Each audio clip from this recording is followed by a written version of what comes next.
Sa video po na ito, ipapakita ko sa inyo itong SC project na full exhaust for Triumph Trident 660, no? So sa mga hindi po nakakaalam, yung Triumph UK brand po yan. Kumbaga, ang brand niyan kumbaga Honda, Kawasaki, pero yun po yung brand na yan gawang UK, no? So ito pong full exhaust nito, European brand din po itong SC project na ito. So pakita ko lang po yung quality niya, no? Kumbaga para makita nyo kung ano ba talaga yung binabayaran sa mga original na brand, no, yung mga high quality. So ito po, takip po ito, no, kung nakikita nyo, carbon fiber po yan. Ito po yung mga legit na carbon fiber, no. Kung titignan nyo po yung likuran, ganyan po yung quality niya, no. So solid po na carbon fiber yan. Iilang layer po yan ng carbon fiber. Wala pong fiberglass dyan, carbon po lahat yan. So automatic, matibay po yan. Kumbaga, pagka ganito po yung mga pyesa, sobrang mahal niyan dahil po puro carbon fiber po yung ginagamit. Hindi po tinitipid yan, no. So ito po yung kanyang pull system, no. Ang Trident 660 po, 3-cylinder yan. So tatlo po yung kanyang primary tube, no. Tapos kung napapansin niyo po, itong nasa gitna niya, meron po siyang magko-cross. So connect na po yung banda dito sa gitna. So ganun po siya. Ayun po yung yung collector niya, no. Tapos ito pong collector na ito, meron po siyang optional na catalytic. So ito pong catalytic na ito slip-on lang. So kung gusto mo siyang umingay lalo, tanggalin mo tong catalytic. So ganun po siya. Kumbaga, meron kang control dun sa decibel mo. Kung gusto mong lumakas o hindi, pwede.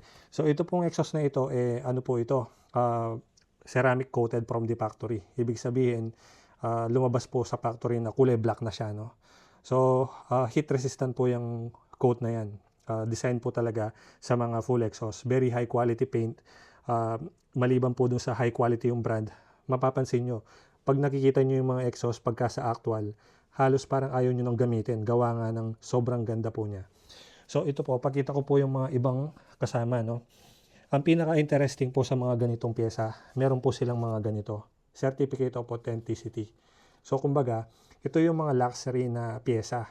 Meron pa silang mga authenticity. Kumbaga, yung mga luxury na damit, minsan meron silang mga card, no, yung mga certificate of authenticity or yung mga luxury bags, no. So ito po, nabili ko ito sa Japan, no, sa iMotorcycle. Ito po yung kanyang authenticity card. Made of metal po yan, no. Hindi ko pa po yan inaklat dito. Ayan.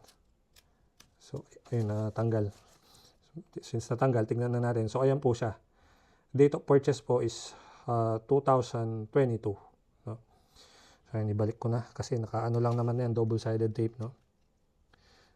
Ayan. So, maliban po dito sa Certificate of Authenticity, meron din po tayong ECE Type Approval Certificate. So, kumbaga, ito po yung certificate dun sa mga para maging legal po yung exhaust na ito. Kasi sa Japan po, medyo maselan sila. Kumbaga, ito po yung kailangan ipa-approve during the big bike inspection, no? Kasi pag ipaparehisto po yung motor, meron po silang tinatawag na inspection, no? So, kumbaga sa atin, rehistro, no?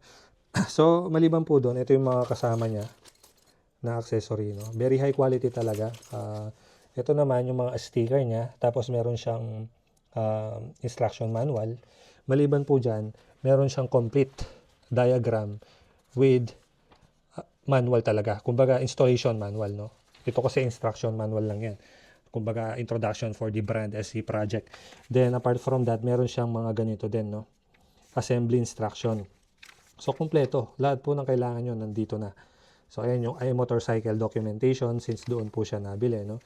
Kumpletong-kumpleto.